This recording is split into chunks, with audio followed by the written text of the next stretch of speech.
नमस्ते मंडळी, मार्गशीर्ष महिन्यातल्या तिसऱ्या गुरुवारी आज आपण मस्त असा हळदीचे लेपन करून टिपक्यांची रांगोळी काढूया। सुंदर अशी कलश रांगोळी काढणार आहे मी टिपक्यांची।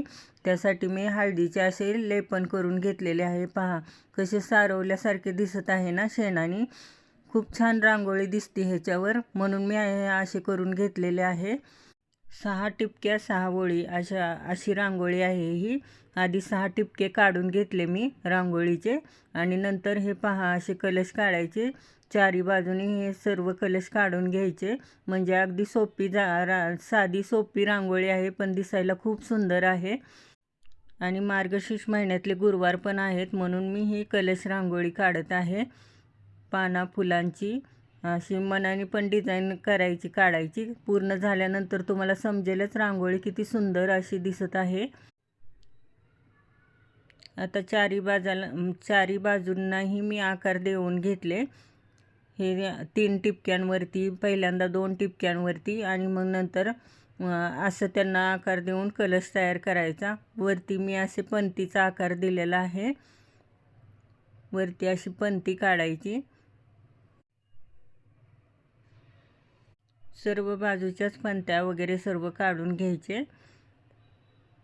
नंतर मध्ये आहे ते मध्ये असे फूल तयार करायचे।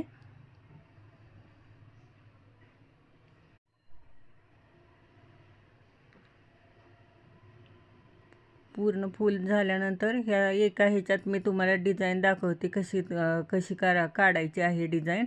आपल्या मनाने येईल अशी डिझाईन काढायची, जी रिकामी जागा आहे त्यात कलशमध्ये। आणि इथं मध्ये मी असा लाल कलर भरलेला आहे। हे पहा पंत्यातनी हा कलर भरलेला आहे। आता कलशमध्ये दोन्ही बाजूला असा जांभळा आणि पिवळा असा भरलेला आहे पंतीमध्ये। आणि इकडच्या दोन्ही बाजूंना केशरी आणि हा मरून कलर भरलेला आहे, चॉकलेटी। चारी बाजूंना मी अशी हिरव्या कलरनी देठे आणि कळ्या काढून घेतलेल्या आहेत। आणि ही उंबरटा पट्टी पाहू शकता किती सुंदर काढलेली आहे। कशी रांगोळी सुंदर अशी दिसत आहे, जसं काही शेणाने सारवून घेतलेलं आहे त्याच्यावरच काढले असे वाटत आहे। आणि मंडळी, माझ्या रांगोळ्या तुम्हाला आवडत असतील तर नक्की सर्वांनी कमेंट करून सांगा। एक लाईक करा, नवीन असाल त्यांनी सबस्क्राईब करा। भेटू पुन्हा अशाच नवीन छान छान रांगोळ्या घेऊन। Bye bye.